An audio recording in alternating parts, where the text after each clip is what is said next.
3 साल में मैंने जितना भी जो कमाया था वो पूरा पूरा पैसा खो दिया। किसी पार्टी फंक्शन में चूरू शहर में जाता था तो लोग हाथ मिलाने से इनकार कर दिया करते थे। प्रोफेसर बोले ये लड़का एक दिन यूनिक बिजनेसमैन बनेगा। दुकान पे काम करते करते मुझे एक सरकारी बैंक में परमानेंट कैशियर की नौकरी मिली। मैंने बैंक को धन्यवाद का पत्र लिखा कि आपने इस लायक समझा, लेकिन मैंने नौकरी ज्वाइन नहीं की। दोनों कंपनियों का मिला के ना 1,000 करोड़ से ज़्यादा ऊपर टर्नओवर है।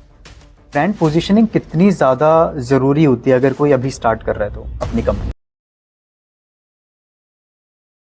Sir, thank you so much for coming in our social wins marketing podcast. It's been a pleasure for me कि मैंने आपको डायरेक्टली रीच आउट करा and you have just come up. Thank you so much. So मैंने एक किस्सा सुना था काफ़ी पहले का, जो कि एक स्कूल के अंदर एक बच्चे को खड़ा किया गया था। आई थिंक वो काफ़ी पुराना किस्सा है आपका, जो कि बाहर आना चाहिए। मुझे आई थिंक हम स्टार्ट करें इस पॉडकास्ट के बारे में, तो वो मैं चाहूँगा कि मेरे को भी मोटिवेशन मिलेगी। सर प्लीज़ उस किस्से के बारे में आप बताइए। हाँ जी, देखिए जब मैं कॉलेज के लास्ट ईयर में था हम्म, तो एक दिन बिजनेस एडमिनिस्ट्रेशन के प्रोफेसर क्लास में आए हम्म, और बोले ये रोल नंबर किसका है, खड़े हो। तो रोल नंबर मेरा था, तो मैं खड़ा हुआ। तो कॉलेज वो प्रोफेसर बड़े स्ट्रिक्ट थे मतलब। हम्म, तो मैंने सोचा आज ये क्या पनिशमेंट देंगे। मैं तो बड़ा डिसिप्लिन स्टूडेंट हूँ, होमवर्क भी टाइम से करता हूँ। फिर उन्होंने हाथ में एक टेस्ट कॉपी निकाली ऐसे और पूरी क्लास को दिखाया कि देखिए इस लड़के ने हम्म, क्या आंसर दिया है। सवाल था कि what is the definition of business, और मैंने जो आंसर दिया वो था business is next to love, it is the creator and preserver of civilisation. Absolutely. तो प्रोफेसर बोले ये लड़का एक दिन यूनिक बिजनेसमैन बनेगा। And this is the reason कि मतलब हम इतने हमारे सराउंडिंग्स में देख रहे हैं, इतने टाइम से आप कालीन के बिजनेस में, राइट, रग्स। सो सर, आपने ये कालीन स्टार्ट कैसे किया था बनाना? क्या वो लाइक स्टार्टिंग थी द मेन थिंग कि आपको वो इंटरेस्ट आया एक ऐसा कालीन बनाने में? वो ऐसी क्या चीज़ें हुई आपके साथ, उसके बारे में बताइए। देखिए मैंने अपना ग्रेजुएशन करने के बाद में जो हम्म। कैरियर की शुरुआत, ग्रेजुएशन कब हुआ था? ये करीब 75 में। ओके। हम्म, तो फिर अपने कैरियर की शुरुआत एक दुकान से की जो मेरे पिताजी चलाते थे। हम्म, चूरू शहर में ब्रांडेड शूज़ की दुकान थी। तो मैंने देखा यहाँ कोई ज़्यादा स्कोप नहीं है बढ़ने का, लेकिन दुकान पे काम करते करते मुझे एक सरकारी बैंक में परमानेंट कैशियर की नौकरी मिली। ओके। मैंने बैंक को धन्यवाद का पत्र लिखा कि आपने इस लायक समझा, लेकिन मैंने नौकरी ज्वाइन नहीं की। हम्म, फिर क्योंकि मैं अपने पैशन को ही अपना बिजनेस बनाना चाह रहा था, तो फिर मैंने सोचना शुरू किया हु एम आई, मेरा पैशन क्या है। तो मुझे समझ आया मैं एक पीपल पर्सन हूँ, नेचर में समय गुजारना मुझे ज़्यादा अच्छा लगता है। तो उस वक्त रिसर्च करने पे पता चला कि इंडियन कारपेट की एक्सपोर्ट में बहुत मांग थी। हम्म, तो जब इस धंधे की मैंने स्टडी की तो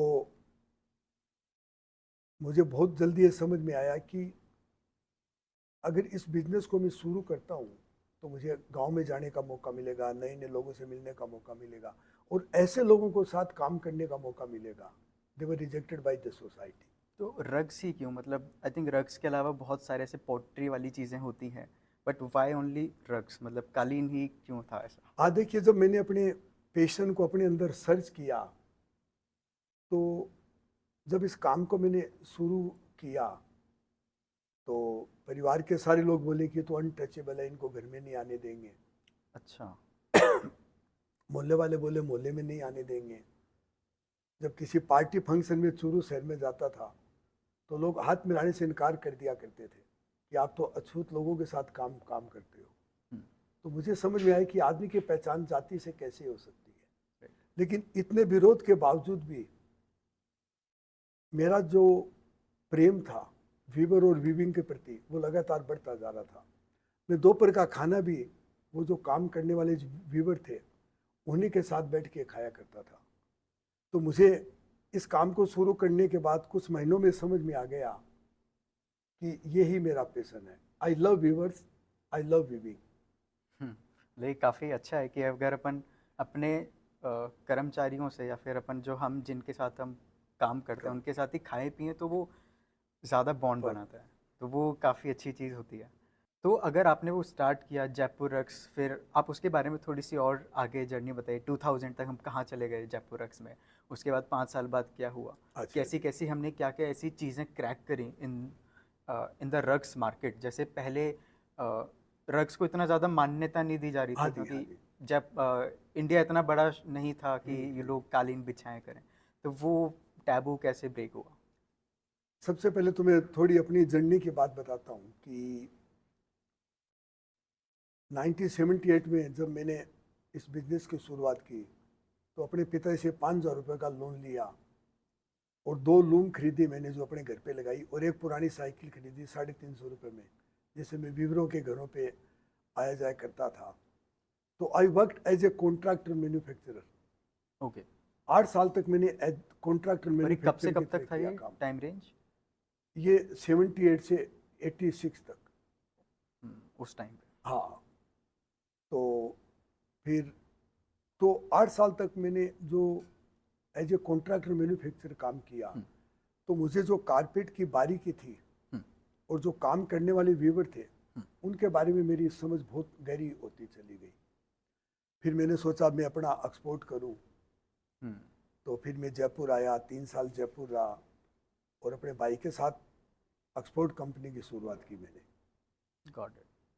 आप जो आर्टिशंस के साथ काफ़ी ज़्यादा काम करते हैं, राइट, आप उनको स्टाइपेंड भी देते हैं, राइट, तो क्या इतनी बड़ी कंपनी होने के बाद ये कोई स्ट्रैटेजिक मूव है बिजनेस का, या फिर वाकई में देर इज समथिंग कि वो जेन्युइन निकलता है? देखिए, जब मैंने इस काम की शुरुआत की थी तो मैंने देखा है कि कारपेट इंडस्ट्री में ना, जो आर्टिजन है उसको लेबर बना दिया, हम्म, क्योंकि उनको जो जॉब वर्क देते थे एक्सपोर्टर से, कस्टमर से, उनका कोई इंटरेक्शन नहीं था। हम्म, तो वो एक तरह के लेबरर बन गए, they only started working for the money. और राइट, सारी मतलब पूरी जो इंडस्ट्री थी that is driven by the contractors. जो राइट। ठेकेदार लोग थे वो उनको रोजगार देते थे। हम्म, तो जब मैं इस इंडस्ट्री में आया, मैंने इसको अच्छी तरह देखा समझा, तो लेबर से उनको वापस आर्टिजन बनाया। उनके घर पे सारा सामान देते थे, उनको उस तरह का अच्छा बिहेवियर देते थे, अच्छा पैसा देते थे। हम्म, और जब मेरी बेटी कविता आई तो उसने बोला कि पापा I will go 1 step further, मैं आपके जो आर्टिजन है उनको आर्टिस्ट बनाऊंगा। हम्म। तो उन्होंने जो एक मंचा प्रोजेक्ट शुरू किया, उससे उसने उनको आर्टिजन बनाना शुरू किया, जिन उस प्रोजेक्ट की आज एक ग्लोबल पहचान हुई। तो जहाँ हम बैठे हुए हैं यही मनचाहा है। हाँ जी, हाँ जी, और ये पूरा सेक्शन भी मंचा है। नाइस। और इसको बनाने वाले आज कितने सारे व्यूवर हैं जिनको ग्लोबल राइट, अवार्ड मिले हैं। Right, right. बट सर, अभी के समय पे काफ़ी ज़्यादा ऐसे बिजनेसेस हैं जो कि आर्टिसंस के ऊपर डिपेंडेंट होते हैं, राइट। जैसे अगर अपन दीपक अगर कोई बेच रहा है, या फिर कोई कोई एक अच्छा सा वास बेच रहे हैं, वो लोग इस तरीके के जो बिजनेस होते हैं वो ऐसे स्मॉल स्मॉल आर्टिसंस पे बहुत ज़्यादा डिपेंडेंट होते हैं। अगर कहीं से कोई रिक्वायरमेंट आ जाती है कि लेट्स से कि हमें 10,000 दिस पीस ऑफ SKU चाहिए, उस वक्त प्रोडक्शन में बहुत ज़्यादा इशू हो जाती है। तो वो चीज़ आपने कैसे हैंडल करी, क्योंकि आर्टिसंस लिमिटेड होते हैं, मशीनरी नहीं है, सब हाथ से होता है। तो वो डिमांड आना, फिर उसको मैनेज करना, वो बहुत मुश्किल हो जाता है आर्टिसंस के बिजनेस में। वो आपने कैसे टेक केयर किया? देखिए, जैसा मैंने आपको पहले बताया था कि शुरुआत मैंने I started as a contractor manufacturer, hmm, एक जॉब वर्कर के रूप में मैंने शुरुआत की। तो मुझे कारपेट कैसे बनता है, कारपेट में काम करने वाले जो आर्टिजन है वो किस तरह के होते हैं, हम्म। उसकी शुरू से मुझे बहुत गहरी समझ थी मतलब। तो वो चीज़ ज़रूरी है। तो वो चीज़ सबसे ज़्यादा ज़रूरी है। फिर आप शुरू में एक ये विजन भी था मेरा कि मेरे ये जो आर्टिजन है इनको मुझे एक दिन है ना ग्लोबल मार्केट से जोड़ना है, जो एंड कंज्यूमर है उनसे उसको मुझे जोड़ना है। तो उस राइट, विजन के साथ शुरुआत की थी। तो हमने क्या, आर्टिजन के शुरू से लेके उसके घर से काम से लेके ना ग्लोबल कस्टमर के घर से जब तक कारपेट पहुंचता है, तो वो ऑर्गेनिकली वो एक सप्लाई चेन डेवलप होती चली गई। उसी वजह से आज अब हमारे पास जो कारपेट बनाने की जो कैपेबिलिटीज है, जो कैपेसिटी है, मतलब हम्म, शायद कार मतलब हैंड नोटेड कारपेट इंडस्ट्री में ना हाईएस्ट कैपेबिलिटीज है आज भी हमारे पास। तो पहले कितना था और अभी कितना है, कितना डिफरेंस आ जाता है, कितना डिफरेंस है अभी? मैंने जयपुर एक कंपनी बनाई तो मेरे 5 बच्चे थे, वो 500 बच्चे अमेरिका में पढ़ रहे थे। फिर एक एक बच्चा इंडिया आने लगा और मेरे साथ बिजनेस ज्वाइन करने लगा। तो business started growing like the wild fire.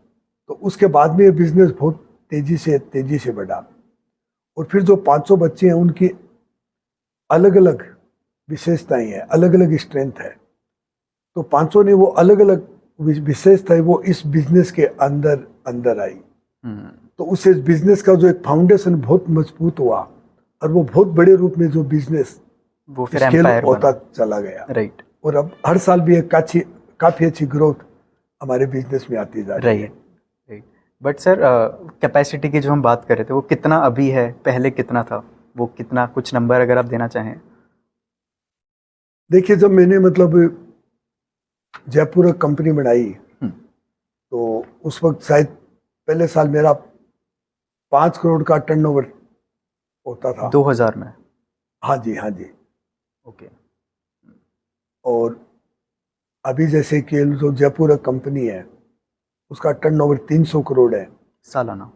हाँ, सालाना। और यूएस की कंपनी का अलग है। तो दोनों कंपनियों का मिला के ना 1000 करोड़ से ज्यादा ऊपर टर्नओवर है पूरा ईयरली, वो यूएसडी में अगर अपन देखें? हाँ हाँ हाँ। Okay, got it. तो फिर काफी वही, मतलब हमने गूगल पे देखा था तो इट शोड 500 800। हाँ जी। तो ऐसा था नंबर। Got it. सर, अभी जैसे पहले के और रिसर्च हमने करी तो मेन वर्कर्स काफ़ी ज़्यादा थे, बट अब वुमेन्स भी काफ़ी ज़्यादा हैं जयपुर एक्स के अंदर। वो ट्रांजिशन कितना आपके बिजनेस को अभी हेल्प कर रहा है या फिर वो हेल्प नहीं कर रहा है? जब मैंने 2 लूम लगा के धंधे की शुरुआत की थी तो उसमें काम करने वाले शुरू में ज्यादातर आदमी थे जो टाइम से काम नहीं करते थे, क्वालिटी सही नहीं बनाते थे, डिसिप्लिन नहीं था।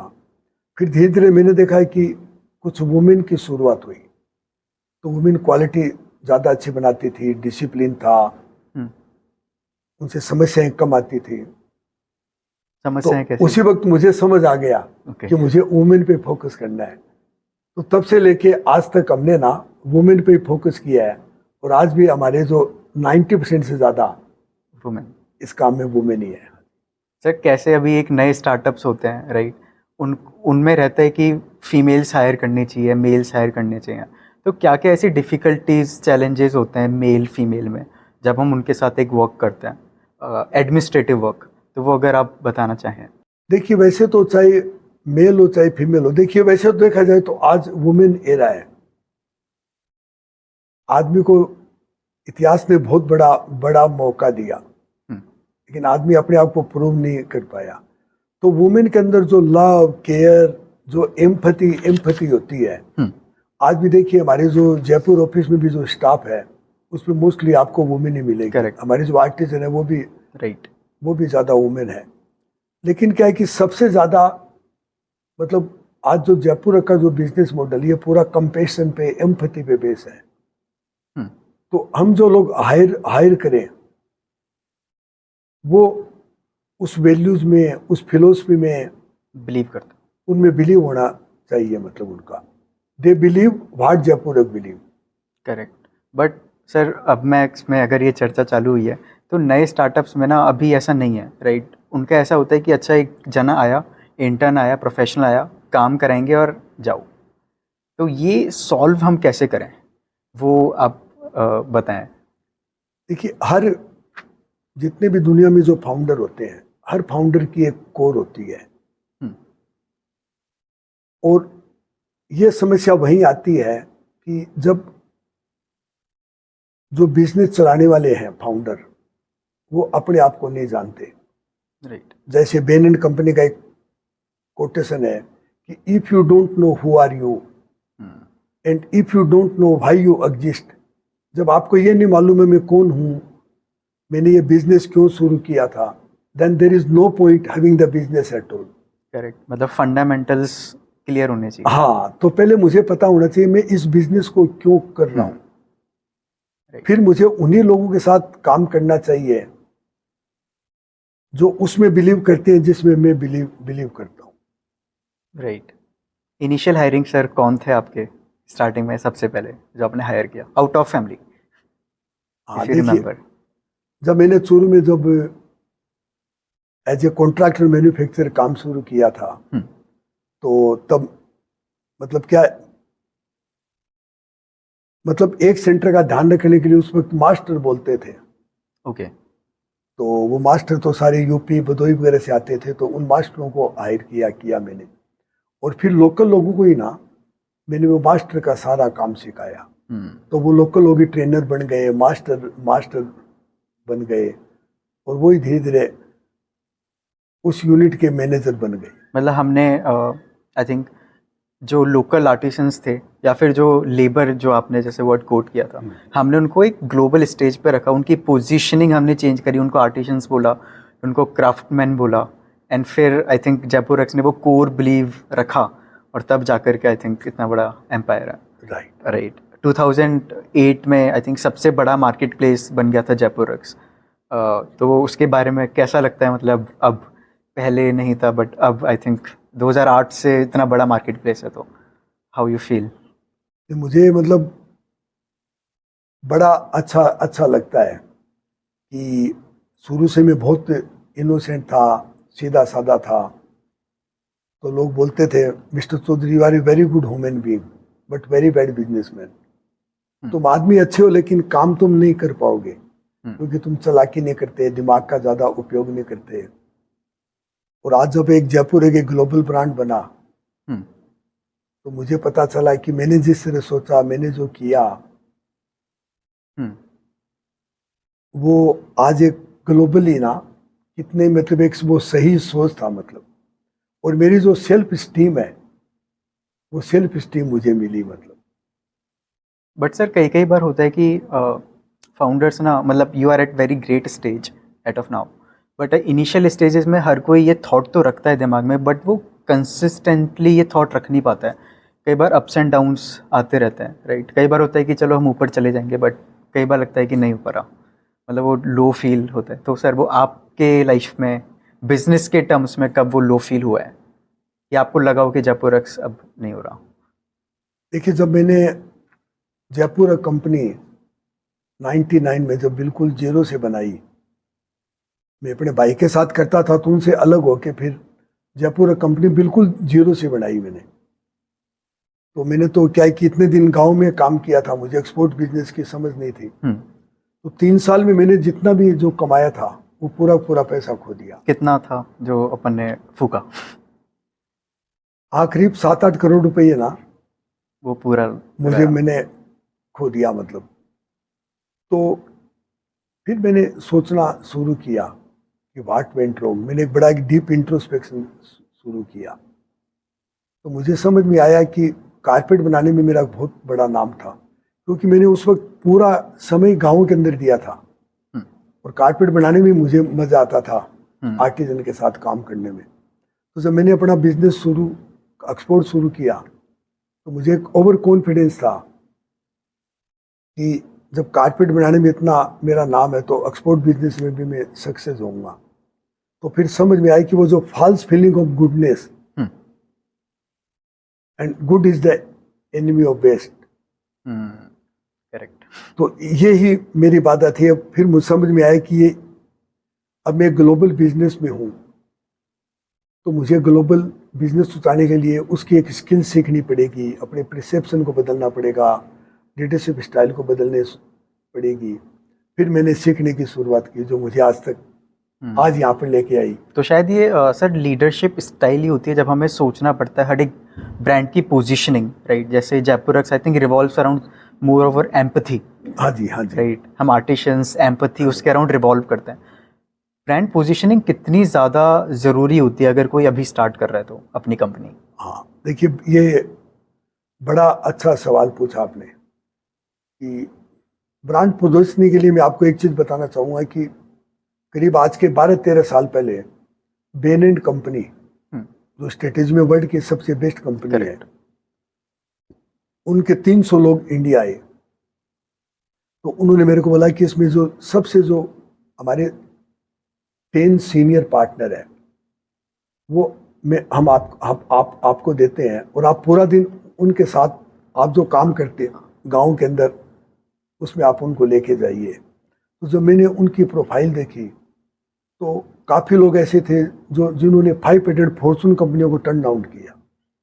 मैंने सोचा पूरे दिन ये मेरे साथ क्या करेंगे, कहीं परेशान हो जाएंगे, मैं इनको क्या बताऊंगा। फिर जब वो जाने लगे वापस तो उन्होंने बोला कि mister Sudhir, Jaipur is the only company which have got so much of 1000 real authentic stories। और फिर उन्होंने बोला कि आप अपने कस्टमर को आज से कारपेट बेचना बंद कर दो, you sell the story. Correct. और स्टोरी से आप ऐसे गूंज बम क्रिएट करो that will become your profit making machine. तो उसके बाद में हमने स्टोरी पे बहुत ध्यान दिया, सारे कस्टमर को बीबर के पास ले जाना शुरू किया, दुनिया भर के जो लोग आते थे उनको बीबर के पास ले जाना शुरू किया।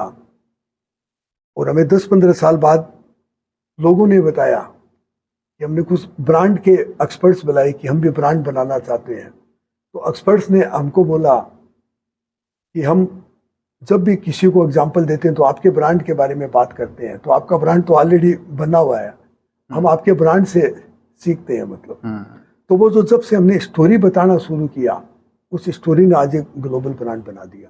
और जब ग्लोबल ब्रांड का मतलब ये है कि पूरे हम जो कारपेट बनाते थे, इतने दिन कारपेट बेचते थे, फिर हमने बोलना शुरू किया we don't sell carpet, we sell family blessing, we sell stories, we sell experiences. Correct.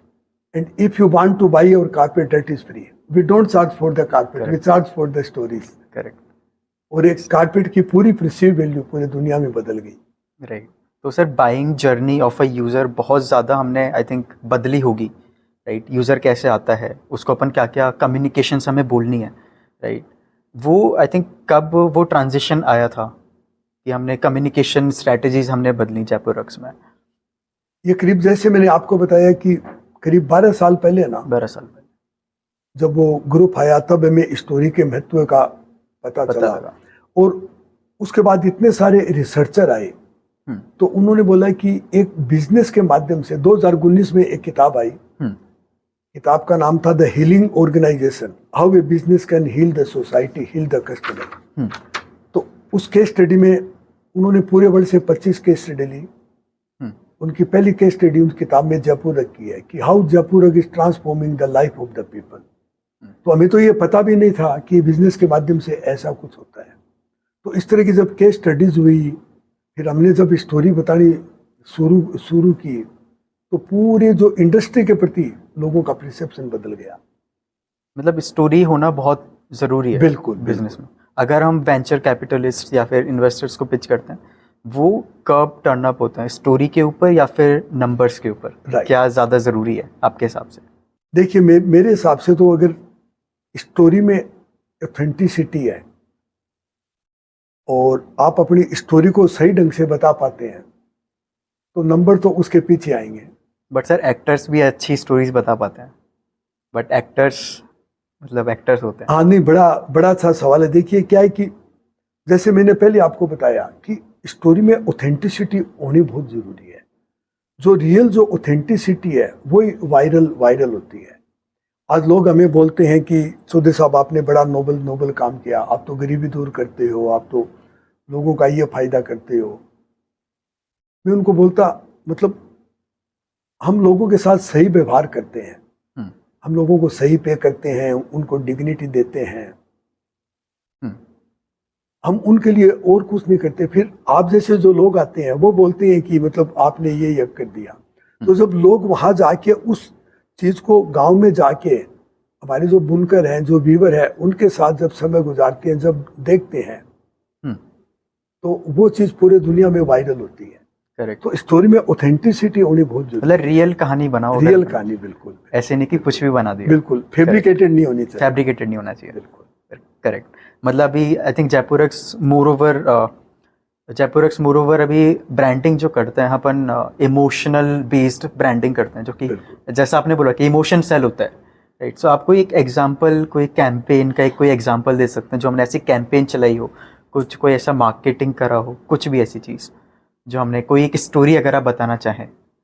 देखिए, जैसे हमारे इंडिया में जितने भी जो व्यूवर है, यूपी में है, राजस्थान में है, हम्म, तो हम 3-4 साल से ना हर व्यूवर को जयपुर बुलाते हैं, ओके, और जयपुर बुला के उनके 1.5 से 2 घंटा में उन व्यूवरों के साथ गुजारता हूँ। आप गुजारते हैं। हाँ हाँ, और इतना मतलब नोट ए सिंगल व्यूवर ऐसा नहीं जिसके साथ मैं समय नहीं गुजारता, मतलब।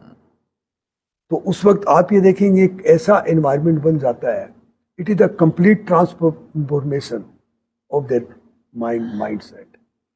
तो अपन मतलब वो ब्रेन के अंदर हमारी फिलोसॉफी डालनी पड़ती है। हाँ, कि वो जो Basically. Heart to heart connection है, वो जो एक आदमी से आदमी का जो जुड़ाव है, मतलब अब जब वो मेरी प्रेजेंस में जब उनसे बात करता हूँ तो उसमें मैं इम्पोर्टेंट नहीं होता, वो इम्पोर्टेंट। मेरी प्रेजेंट में वो सारे लोग है ना इतना इम्पोर्टेंट महसूस करते हैं कि दे बिकम द VIP। काफी लोग तो रोने लगते हैं, जैसे अपने घर में किसी का कोई माँ बाप गुम गए और उनको वापस मिल जाए। ओके, इतना ज्यादा प्रेम और लगाव उस मीटिंग में आ जाता है। सर कोई आर्टिसंस के बारे में आप बताइए जो आप जिनसे आप काफ़ी ज़्यादा आपका लगाव है, कोई अगर आप नाम, हाँ, कोई एक देखिए, दो नाम। जैसे मतलब मेरी बेटी जो कविता है, उसने मनसा प्रोजेक्ट 2014 में शुरू किया, कि उनको फ्रीडम दी कि आप अपने खुद के मनपसंद डिजाइन बनाइए। तो 2017 में बिमला देवी, उसने अपनी खुद की डिजाइन का अवार्ड, जर्मन डिजाइन अवार्ड जीता, और वो जर्मनी अवार्ड लेने के लिए बेटी के साथ जर्मनी गई, मतलब जो कभी प्राइमरी स्कूल नहीं गई, अपने गांव के बाहर नहीं गई, वो अपनी खुद का डिजाइन का अवार्ड लेने के लिए जर्मनी गई। और उसमें जो बकाया जो अवार्ड थे मोस्टली 5 पेटेंट फॉर्चून कंपनियों ने जीते, उसमें वो अकेली एक महिला थी गांव से जो 5 पेटेंट फॉर्चून कंपनी के साथ, और उसने उस स्टेज पे अवार्ड को जीता। करेक्ट। और कोई आर्टिस्ट के बारे में सर आप बताना चाहें? जैसे मैं शांति देवी के बारे में बताना चाहूँगा कि मानपुरा गांव है, उसमें करीब 16-17 साल पहले कारपेट का बिल्कुल काम जीरो हो चुका था। तो शांति देवी ने वहाँ पर हमारे ब्रांच मैनेजर को फ़ोन करके 2 लूमें लगाई। आज उस गांव में 250 व्यूवर है, करीब 7 से 8 लाख रुपए महीना उस गांव में भेजा जाता है, और करीब 60 के करीब लूमे हैं, और आज वो पूरा गांव एक ग्लोबल विलेज बन चुका है। ऐसा कुछ दिन नहीं होता कि दुनिया का कोई न कोई टूर या कोई आदमी उस गांव में उनसे मिलने के लिए नहीं जाता। तो आज वो गांव एक ग्लोबल मैप पे आ चुके हैं। तो इस तरह की एक नहीं हजारों स्टोरियां हैं, मतलब Jaipur is all about the stories. फिर तो पॉडकास्ट बहुत लंबा हो जाएगा। अभी तो हमने स्टोरी बैंक बनाया है, एक दिन बताएंगे आपको भी। दूसरा पॉडकास्ट करेंगे सर, जरूर। जरूर। हाँ। अच्छा है सर, कॉम्पिटिटर्स भी आई थिंक बहुत सारे हैं जयपुर रक्स के, वो भी आई थिंक कहानियाँ बेच रहे हैं, राइट? वो हम उन चीज़ से कैसे अलग रहते हैं? Like this question is more over about कि कंपटीशन से हम कैसे ऊपर रहें। अगर वो भी कहानियाँ बेच रहे हैं, वो भी एम्पैथी एज अ स्ट्रैटेजी कर रहे हैं, राइट? How to do? देखिए, शुरू से मैंने मतलब मेरे लिए कॉम्पिटिटर की क्या परिभाषा है, और मैं बताना चाहूँगा मैंने अपने जीवन में कॉम्पिटिटर को कैसे देखा। कि मैं हमेशा, मेरा ये सोच रहा है कि हमेशा मुझे अपने आप से कॉम्पीट करना चाहिए। मुझे अपना जो रिकॉर्ड है, अपने को हमेशा एक्सेल करते रहना चाहिए। तो हमेशा मेरा जो कंपटीशन है ना, मेरे से रहा। और धीरे धीरे हमें ये भी समझ में आया कि जब हमें हमारी कोर का पता चला, तो एक रिसर्च है, the deeper you go into your core, you are making harder and harder for your global competitors to copy you. Correct. तो आपकी जो कोर है उस पर आप ध्यान देते हैं और उसमें डीपर एंड डीपर जाते हैं, तो फिर आपके जो ग्लोबल कॉम्पिटिटर वो आपके आसपास भी नहीं होते। राइट सर, ये फिलोसॉफिकली आई थिंक बहुत अच्छा आंसर होता है। बट जब हम या फिर कोई भी अगर जब अपन कॉम्पिटिटर रिसर्च करने जाते हैं, उस वक्त एक हमें डेटा प्ले करना पड़ता है, करेक्ट? वो आई थिंक व्यूअर्स सबसे ज़्यादा जानना पसंद करेंगे कि आखिर में क्या वो इंसाइट्स होती है। हम क्योंकि किसी कॉम्पिटिटर तो है, ऐसा हम उसको नेगलेक्ट नहीं कर सकते कभी, राइट? बट वो क्या ऐसी इंसाइट्स होती है जो हमें कंज्यूमर के हम हमेशा अपहेड रहें? देखिए, मैं ये ना नहीं बोल रहा हूँ कि कॉम्पिटिटर नहीं होते हैं, हमारे हमेशा से कॉम्पिटिटर रहे हैं, आज भी हमारे बहुत सारे कॉम्पिटिटर्स Right. हैं। तो बजाय आप उनको उनसे कॉम्पीट करने के बजाय, कॉम्पिटिशन का मतलब है कि उनसे तुलना करना कि ये मेरे से अच्छा है, ये मेरे से बुरा है, बल्कि वो जो अच्छे प्रोडक्ट बना रहे हैं, जिस तरह से वो काम कर रहे हैं, उससे आप सीखिए मतलब। करेक्ट, मतलब ये और उनसे सीख के आप उनसे आगे Correct. जाए, उनसे कॉम्पीट करने के बजाय आप उनसे सीखिए मतलब। करेक्ट करेक्ट, मतलब खुद और कॉम्पीट करना तो आप अपने आप से करिए, मतलब आपके काम को दिन पर दिन और बेहतर बढ़ाते रहिए। मतलब आजकल क्या है, बहुत सारे फाउंडर्स इन्वेस्टर्स के पीछे भाग रहे हैं, बट कंज्यूमर के या कस्टमर्स के पीछे भागना वो बंद हो गया है। वो परसेप्शन कैसे बदला जाए? हाँ देखिए, मतलब क्या है कि दो तरह से बिजनेस होता है। एक तो जो कंपनियां इंफीरियरिटी कॉम्प्लेक्स से ड्रिवन होती है, जिनके फाउंडर जो होते हैं इंफीरियरिटी से ड्रिवन जो है, उनको कंपैरिजन कंपनियां बोलते हैं। तो कंपैरिजन कंपनी का मतलब ये है कि that company is born to die. Correct मतलब उनका एक लाइफ स्पेन होता है, करेक्ट। और उस लाइफ स्पेन में वो सफलता भी बहुत बड़ी बड़ी प्राप्त करती है, बड़े नंबर प्राप्त करती है, बट अल्टीमेटली वो कंपनियां धीरे धीरे ना बंद हो जाती है। राइट, दूसरी कंपनी होती है ग्रेट कंपनीज। करेक्ट। तो ग्रेट कंपनी का मतलब है कि जहां आप अपने आप को समझते हो और अपनी कोर में आप जितना डीपर जाते हो, उतनी आपकी कंपनी का लाइफ स्पेन बढ़ता है। Correct, absolutely sir. अभी पॉडकास्ट हमने किया, काफ़ी अच्छा लग रहा है, और काफ़ी अच्छी अच्छी इंसाइट्स मुझे खुद भी मिली हैं। और एक लास्ट इंसाइट्स अगर आप हमारे व्यूअर्स को देना चाहें, और मतलब कैसे वो लाइक स्टार्ट करें अपने धंधे को, राइट, और उसको कैसे स्केल करें एट दिस स्टेज जो आप अभी हैं। देखिए, मैंने जो जीवन में जाना, जो मैं सारे दर्शक को बताना चाहूँगा कि आप उसी बिजनेस को शुरू कीजिए जिसमें आपका पैशन है, कि जिससे आप प्रेम करते हैं, और जब उस काम को करते करते आप थकते नहीं है, तो फर्स्ट डिफाइन योर सेल्फ और बी डिफाइन। या तो खुद अपने आप को डिफाइन करें, या किसी की विजडम वाले आदमी की सहायता लेके अपने आप को डिफाइन करें। करेक्ट, और उसी बिजनेस में आप डीपर एंड डीपर जाएं। किसी को देख के या किसी से कंपैरिजन करके आप बिजनेस की शुरुआत नहीं करें। करेक्ट, और उस बिजनेस में आप एम्बिशन नहीं लाके, आपकी जो एम्बिशन जब आए तो convert all your ambitions into the compassion. Correct. तो आपके पैशन और कंपेशन, ये दोनों मिलके आपकी श्योर है कि आप इस बिजनेस में यूनिक बनेंगे। सर मतलब ये पॉइंट तो है, बट जब इंसान लो होता है उस वक्त ये चीज़ें दिमाग में आती नहीं है। उस वक्त आते हैं कि क्या करें, मतलब फैन जब हम बहुत डाउन होते हैं, कुछ नहीं चल रहा, ना बिजनेस आ रहा, ना फैमिली से बातें हो रही, ना अगर इफ़ मैरिड, ना हमारे बच्चों से बातें हो रही, उस वक्त ये सब चीज़ें हमारे दिमाग में रहती हैं, बट नॉट, वो इतना हल्ला नहीं मचा रही होती हैं दिमाग में। उस वक्त हम कैसे खुद को संभालें, वो वाला फेज बहुत ज़रूरी होता है, हाँ, आई गेस।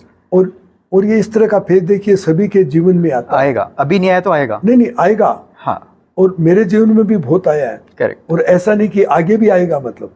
राइट। तो ये तो एक जो बिजनेस का स्वभाव है, मतलब कि इस तरह का आपके जीवन में, बिजनेस में इस तरह की तकलीफ आएगी।